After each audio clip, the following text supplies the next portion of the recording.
नमस्कार बच्चों, आज के इस वीडियो में कक्षा 10वीं एमपी बोर्ड हिंदी का आपका जो कवितावली वाला जो चैप्टर है आपका पदखंड का वात्सल्य भाव कवितावली का आज मैं पूरा पढ़ाने वाला हूं। संदर्भ प्रसंग अर्थ भी पढ़ाऊंगा और इंपॉर्टेंट आंसर क्वेश्चन भी आपको इसी वीडियो में पढ़ाऊंगा। सेपरेट वीडियो रहेगा, बिल्कुल लंबा भी जा सकता है। कवितावली लेखक कौन इसके? तुलसीदास जी। तुलसीदास जी ने इसके रचिता है ना। तो देखिए पहला यहाँ पर पहला दोहा क्या बोल रहा है? तन की दुति श्याम सरोरुह लोचन कुंज की मंजुल ताई हरे, अति सुंदर सोहत धुरी भरे छवि भूरी अनंग की धुरी धरे, दमकै दतिया दुति दामनी ज्यो किल कै कल बाल विनोद करे, अवधेश के बालक चारी सदा तुलसी मन मंदिर में बिहरे। तुलसी आया ना, अगर कहीं पर भी तुलसी लिखा आया तो समझ जाना कि भैया तुलसीदास इसके रचयिता है और कवितावली से लिया गया है। क्लियर? तो इसका प्रसंग क्या बन के आएगा? प्रसंग इसका क्या बन के आएगा? प्रस्तुत पद्यांश। ये पद्यांश है। प्रस्तुत पद्यांश हमारी पाठ्य पुस्तक प्रस्तुत, मेरे साथ बोलो, प्रस्तुत पद्यांश। अरे भैया प्रस्तुत पद्यांश हमारी पाठ्य पुस्तक नवनीत हिंदी विशिष्ट के वात्सल्य भाव के कवितावली से अवतरित किया गया है। इसके रचयिता श्री गोस्वामी तुलसीदास जी है। प्रस्तुत पद्यांश हमारी पाठ्य पुस्तक नवनीत हिंदी विशिष्ट के वात्सल्य भाव नामक पाठ के कवितावली से अवतरित किया गया है। इसके रचयिता तुलसीदास जी है। ये लिखा है, देखो प्रस्तुत पद्यांश हमारी, ये लिखा है प्रस्तुत पद्यांश हमारी गोस्वामी द्वारा रचित कवितावली से लिया गया है। प्रसंग, इसमें राजा दशरथ के पुत्र श्री राम के रूप सौंदर्य के साथ चारों भाइयों की क्रीड़ाओं का वर्णन किया गया है। क्रीड़ाओं का वर्णन। शिशु, अब व्याख्या देखिए इसका अर्थ क्या है। इसका अर्थ इसका मतलब होता है व्याख्या। इसका अर्थ क्या है ना, इसका अर्थ समझिए।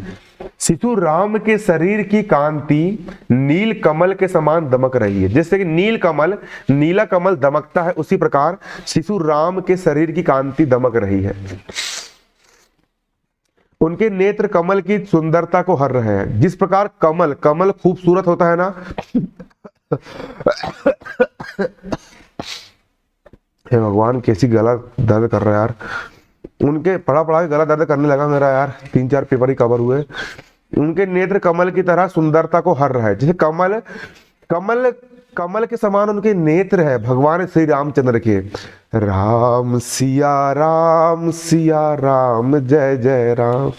धूल से लिपटे बालक राम अत्यंत शोभायमान लग रहे हैं। अत्यंत क्या लग रहे हैं? शोभायमान लग रहे हैं। कौन? धूल से लिपटे बालक राम। उनकी सुंदरता इतनी अधिक है कि उनके सामने सौंदर्य के प्रतीक कामदेव को भी दूर रख दिया गया है।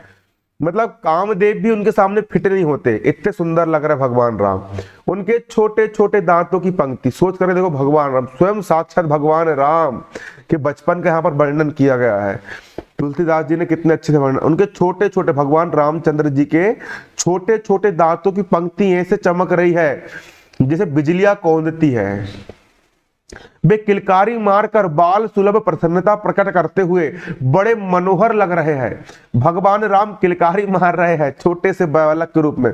स्वयं साक्षात हरि नारायण जी है ना अवतरित हो गए हैं भैया मानव के रूप में, भगवान राम के रूप में किलकारी मार रहे हैं। तुलसीदास जी कहते हैं कि अवध के राजा दशरथ के पुत्र इसी सुंदरता के साथ मेरे मन रूपी मंदिर में निरंतर विचरण करते रहे। अब इसमें विशेष क्या है? बालक राम के शरीर की कांति, नेत्रों की शोभा, स्वरूप की सुंदरता, दांतों की चमक, किलकारियों आदि का प्रभावी वर्णन हुआ है। शुद्ध साहित्यिक अवधि भाषा का प्रयोग किया गया है। रूपक, उपमा, अनुप्रास, अलंकार की छटा बिखरी है। अगला, कबहू शशि मांगत आरी करे। भगवान राम कभी चंद्रमा, शशि का मतलब होता है चंद्रमा को मांग रहे हैं। कबहू प्रतिबिंब निहारी डरे, कभी खुद की प्रतिबिंब को देख करके डर जाते भगवान राम। कबहू कर ताल बजाई के नाचत, कभी ताली बजा बजा कर नाचते हैं भगवान राम। मातु मन मन मोद भरे, और जितनी भी माताएं हैं, तीनों की तीनों माताएं, कौशल्या माता, केकई माता है ना, जितनी भी माताएं हैं सभी मन में खुश हो रही है। कबहू रिसाई अहे हटि कै पुनि लेत सोई जही लागी अरय, कभी कभी रिसा जाते हैं, मतलब कि नाराज हो जाते हैं। बच्चे लोग कैसे नाराज हो जाते हैं, है ना। अवधेश के बालक चारी सदा तुलसी मंदिर मन में बिहर है, तुलसी मन मंदिर में बिहर अगर यहाँ पर आएगा तो समझ जाना कि भैया कविता वाली से अवतरित किया गया और उसके रचयिता तुलसीदास जी है। संदर्भ क्या बनेगा इसका, प्रस्तुत तुलसी या तो प्रस्तुत पद्यांश हमारी पाठ्य पुस्तक नवनीत हिंदी विशिष्ट के, है ना, नवनीत हिंदी विशिष्ट के कविता वाली से अवतरित किया गया। इसके रचयिता श्री गोस्वामी तुलसीदास महाराज जी है। प्रसंग इसमें किसके बारे में बताया गया है, तो देखिए इस पद में एक सखी दूसरी सखी से बालक राम की सुंदर बाल लीलाओं का वर्णन कर रही है। व्याख्या, एक सखी दूसरी सखी से कहती है कि बालक राम कभी तो चंद्रमा को लेने की जिद करते हैं, चंद्रमा को लेने की जिद करते हैं, तो कभी अपनी परछाई से डर जाते हैं, तो कभी ताली बजाकर नाचने लगते हैं। तीनों माताएं उनकी बाल लीलाओं को देखकर प्रमुदित हो रही है। कभी गुस्से में राम किसी चीज को लेने की जिद करते हैं और उसे लेकर ही मानते हैं। लाइट गोल हो गई भैया, है ना, फिर भी मेरा बैटरी खत्म होने वाली है ना, कभी बंद हो सकता है वीडियो को। निर्गत प्रबोधित हो रही है, तो कभी गुस्से में राम किसी चीज को लेने की जिद करते हैं, उसे लेकर ही मानते हैं, है ना। चंद्रमा ला दो बोलते हैं, तो अब जुगाड़ के जमाते हुए चंद्रमा की जो छाया होती है ना, चंद्रमा की छाया पानी में दिखाते हैं। तुलसीदास जी कहते हैं कि राजा दशरथ के चारों पुत्र तुलसी के मन मंदिर में विहार करते रहे। अगला, वरदंत की पंक्ति कुंद कली अधराधर पल्लव खोलन की, चपला चमके घन बीच जगह छवि मोती ने माल अमूलन की। घुंघराती लटे लटके मुख ऊपर कुंडल लोल कपोलन की, नेव छावरी पिरान करे तुलसी बलि जाऊ लला इन बोलन की। तुलसी आज समझ जाना प्रस्तुत पद हमारी पाठ्य पुस्तक नवनीत हिंदी विशिष्ट के कविता वाली से अवतरित किया गया। इसके रचयिता श्री तुलसीदास जी है ना। प्रसंग इसमें किसके बारे में बताया गया है, प्रस्तुत पंक्तियों में कवि ने बालक राम की मनोहारी छवि का अत्यंत सुंदर वर्णन किया है। व्याख्या, बालक राम के हंसने पर दिखने वाली, जब बालक राम हंसते हैं, वर दंत की पंक्ति कुंदल कली, जब हंसते हैं तो भैया उनके दांत चमकने लग जाते हैं। बालक राम के हंसने पर दिखने वाली उनकी दांतों की श्रेष्ठ पंक्ति कुंद कली के समान अत्यंत सुंदर है। उनके बोलने पर ऊपर नीचे दोनों होठ कोमल लाल लाल पत्तों की तरह खुलते हैं, जैसे कोमल लाल लाल पत्ते की तरह खुलते हैं। उनके श्याम वर्ण वक्ष पर पड़ी हुई मोतियों की माला जब चमकती है, उनके श्याम वर्ण वक्ष पर पड़ी, मतलब कि वक्ष का मतलब होता है छाती, है ना। भगवान राम की छाती पर पड़ी मोतियों की माला जब चमकती है, क्या चमकती है, मोतियों की माला चमकती है, तो ऐसा लगता है जब मोतियों की माला चमकती है तो ऐसा लगता है मानो काले घने बादलों के मध्य बिजली चमक रही हो। क्लियर, काले घने बादलों के मध्य मोतियों की माला चमक रही हो। उनके आभा युक्त मुख पर, उन भगवान राम के मुख पर, बच्चे थे बचपन की बात बता रहे हैं ना, भगवान राम के आभा युक्त मुख पर घुंघराली लटाए लटक रही है ना, क्या लटक रही है, घुंघराली लटाए लटक रही है। तो उनके गालों पर हिलते हुए कुंडल, उनके गालों पर, उनके कान में जो कुंडल थे वो गालों पर हिलते हुए कुंडल उनके मुख की शोभा बढ़ा रहे हैं। भगवान श्री राम की तोतली बोली पर, है ना, भगवान श्री राम जब छोटे थे तो वो तुतला तुतला करके बोलते थे। भगवान राम की तोतली बोली पर तुलसीदास अपने प्राण तक न्योछावर करने के लिए तैयार है और उन पर बार बार बलिहारी जाते हैं। कौन, तुलसीदास जी। वरदंत की पंक्ति कुंद कली आराधर पल्लव खोलन की, चपला चमके घन बीज जगह छवि मोती ने माल अनमोलन की। ठीक बन जाएगा आपसे। अब मोस्ट इंपोर्टेंट आंसर क्वेश्चन है ना, देखिए मोस्ट इंपोर्टेंट आंसर क्वेश्चन परीक्षा में आएंगे बिल्कुल। देखिए, सखी प्रातः काल किसके द्वार पर जाती है, उत्तर सखी प्रातः काल राजा दशरथ के द्वार पर जाती है। दूसरा, बालक राम किस वस्तु को मांगने की हट करते हैं, उत्तर बालक राम चंद्रमा को मांगने की हट करते, चंद्रमा को मांगने की हट करते। क्लियर, वो चंद्रमा के लिए रोने लग जाते हैं, मेरे को चंद्र चाहिए करके। तीसरा, तुलसीदास जी के मन मंदिर में सदैव कौन विहार करता है, तो तुलसीदास जी के मंदिर में अवधेश के चारों बालक विहार करते हैं, है ना। अबध सैया मोरी छोड़ो न बैया, है कि नहीं। हे राम जग में साचो तेरो नाम, हे राम।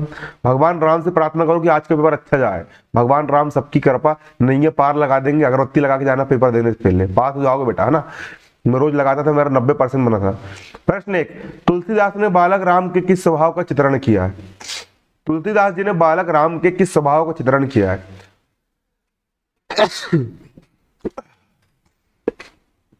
तो तुलसीदास जी ने बालक राम के बालक स्वभाव की विभिन्न चेष्टाओं का चित्रण किया। तुलसीदास जी ने बालक राम की विभिन्न चेष्टाओं का चित्रण किया है।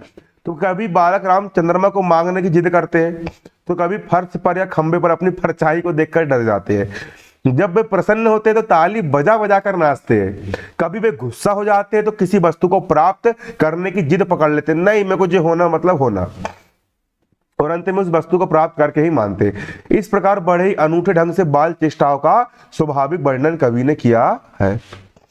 अगला, तुलसी ने बाल हट का स्वाभाविक चित्रण किया है। तुलसीदास जी ने बाल हट का स्वाभाविक चित्रण किया है। इस उक्ति को पाठ के आधार पर सिद्ध कीजिए। उत्तर, बाल हट का तात्पर्य है छोटे बालक द्वारा किसी वस्तु को प्राप्त करने की जिद पकड़ लेना। बाल हट का तात्पर्य क्या होता है? जो छोटे बालक होते हैं उनके द्वारा किसी वस्तु को प्राप्त करने की जिद पकड़ लेना। बालक के मुंह से जो बात निकल जाती है वह उसे पूरा करना चाहता है, चाहे वो संभव हो या ना हो। उनमें इतना ज्ञान नहीं होता कि किसी चीज कोई चीज प्राप्त हो सकती है और नहीं हो सकती। तुलसीदास ने राम की इस हट को मैं तो आकाश में दिखाई देने वाला चंद्रमा लूंगा में श्रेणी। भगवान राम जिद करके बैठ जाते हैं कि मेरे को चाहिए तो चंद्रमा ही चाहिए, और भैया जिद कर लेते हैं और रूठ जाते हैं, मेरे को चंद्रमा ही होना, चंदा ही होना मेरे को। उन्होंने बताया कि बालक राम जिस चीज को भी लेने के लिए अड़ जाते उसे लेकर ही मानते हैं। कुछ चतुर लोग उस हट का हल निकाल भी लेते हैं और बालक को बहला देते हैं। तो बताए, जब बालक राम ने चंद्रमा मांगने की हट करी तो उनके पिता राजा दशरथ महाराज जी ने क्या करा, एक गंजे में पानी भरा और चंद्रमा की परछाई उसमें दिखा दिया, और बालक राम उसमें खेल खेल के खुश हो गए। जितनी भी माताएं हैं, माताएं बालक राम की कौन सी चेष्टाओं से प्रसन्न होती है? उत्तर, माताएं बालक राम की विभिन्न सुलभ चेष्टाओं से क्या होती है? प्रसन्न होती है। माताएं बालक राम की बाल चेष्टा, जैसे कभी चंद्रमा लेने की हट करना, कभी अपनी परछाई देखकर डर जाना, तो कभी ताली बजा बजा कर नाचना, कभी क्रोध व्यक्त करके हट को पूरा करने की जिद करना आदि को देख करके प्रसन्न होती है। धन्यवाद। जय हिंद, जय भारत।